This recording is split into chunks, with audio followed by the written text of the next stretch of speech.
I'm Laura Richardson with Relevate. We are Real Estate Elevated, and today we're bringing you a shorts edition of I'm Moving to North Carolina, Now What? Today's episode, we're going to talk about the difference between a spec builder, what it means to go semi-custom, as well as a custom level build. So starting at the bottom, spec and track building. Spec and track building are just what it sounds like. These are your big box builders. So typically your national builders, the ones whose names you might be most familiar with. Typically in this process, no changes can be made. There's very few design decisions or differences that can happen, and that includes aesthetic as well as structural.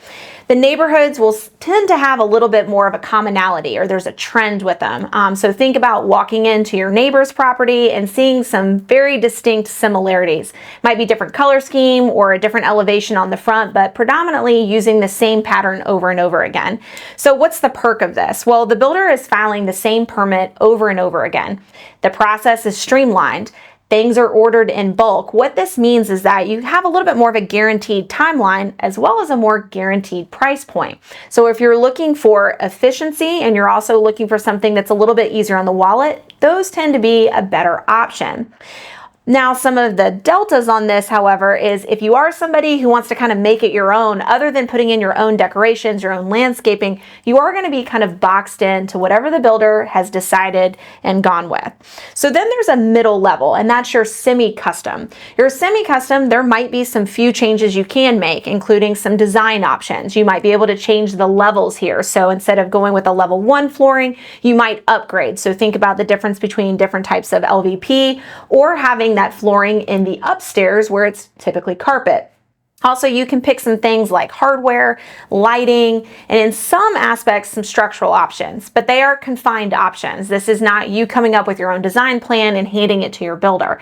It would be like changing a master bathroom to instead of a shower bathtub scenario, maybe just a shower and having a bigger shower option, or adding a potential extra garage or another room like an office space or a screened-in porch. So there are choices, but they're a little bit more limited.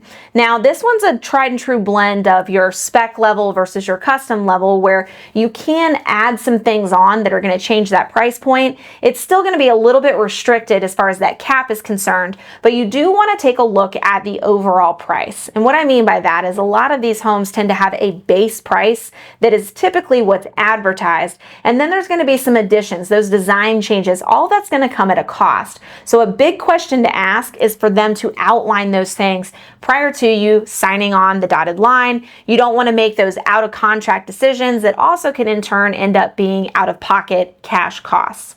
Now, your third level is going to be your custom level. Now, this can actually, again, have its own kind of broad spectrum within this category, but a custom home is typically where you are designing from start to finish. You are going to have a different level of quality here because it's also going to come at a different price point. So again, this is not necessarily the cost saving level of price, but there's a lot of opportunity for you to truly make it your own. There's something called a CAD file, which is basically engineered plans, where you can actually move walls and manipulate where windows are, or how wide or how deep things are, and as far as the plans are outlined.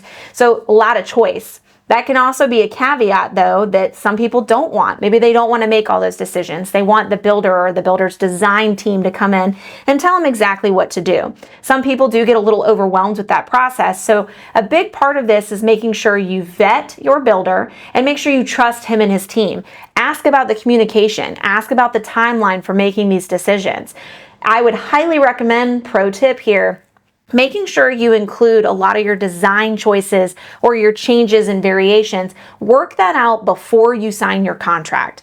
Again, anything that is changed after the fact is going to be a change order. Those are going to be out-of-pocket costs. They are going to cost you that in-cash kind of process.